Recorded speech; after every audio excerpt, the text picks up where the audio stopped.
কেবিনেটত আহিবলগীয়া নিযুক্তিৰ ওপৰত আলোচনা হয় 22 ছেপ্টেম্বৰত আমি প্ৰায় 12,000তকৈ অধিক নিবনুৱা যুৱক যুৱতীক নিযুক্তি দিম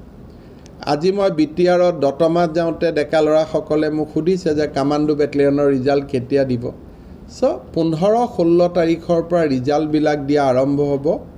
আৰু 22 তাৰিখে আমি আৰু 12,000 অলপ বাঢ়িব 12,000 নতুন যুৱক যুৱতীক আমি নিযুক্তি দিম আৰু এইবিলাক 100% গভৰ্ণমেণ্ট জব 30,000 আমি দি উঠিলোঁ 12,000 আমি দিম অৰ্থাৎ 42,000 আৰু 30,000ৰ লিখিত পৰীক্ষা হৈ গ'ল যিটো পৰীক্ষা চলি ৰিজাল্টটো দিব গতিকে 1 লাখ নিযুক্তিৰ দ্ৰুত গতিত আমি আগবাঢ়ি আছোঁ 23 তাৰিখে 22ত আমাৰ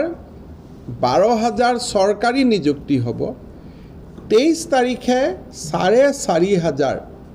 জলমিত্ৰক আমি নিযুক্তি দিম কিন্তু এই জলমিত্ৰসকলক আমি 1 লাখ নিযুক্তিত ৰখা নাই কাৰণ তেওঁলোকে ভলেণ্টিয়াৰি কাম কৰিব 6,000 টকা মাহত দৰমহা পাব তেওঁলোকক কিন্তু আমি 1 লাখ নিযুক্তিটোত ৰখা নাই এইটো 1 লাখ প্লাছ কাৰণ তেওঁলোকক আমি সম্পূৰ্ণ নিযুক্তি বুলি ক'ব নোৱাৰোঁ গতিকে 12,000 23 তাৰিখে নিযুক্তি হ'ব 22ত 4,500 জলমিত্ৰ নিযুক্তি হ'ব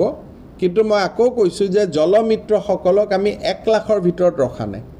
12,000টো 1 লাখৰ ভিতৰত হ'ব এইটো এটা অতিৰিক্ত বোনাছ হৈ যাব আৰু এই বিষয়ে আজি আমাৰ কেবিনেটত আলোচনা হয় আৰু বাকি খালি থকা পদসমূহ পূৰণৰ বাবেও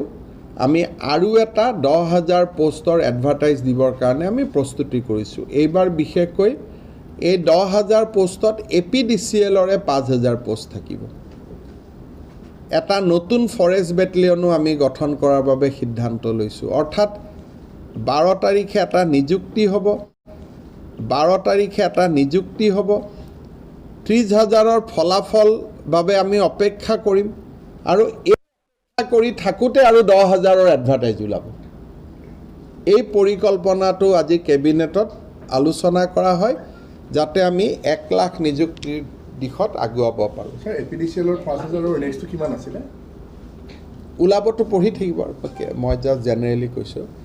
হ'লেতেন এতিয়া মোৰ টাৰ্গেট আছে যে মই ইয়াৰ টাৰ্গেট শব্দটো কৰা নাই আৰু গৈ থাকিব আৰু প্ৰতিদিনে শুনি গৈ থাকিব আৰু টাৰ্গেট শব্দটো আৰু কিয় কওঁ কাৰণ পৰীক্ষাৰ ৰিজাল্ট হাইকোৰ্টৰ কেছ এইবিলাকতো লগত আনুষংগিক চলি থাকে কিন্তু আমি আমাৰ কাম চলাই গৈ থাকিম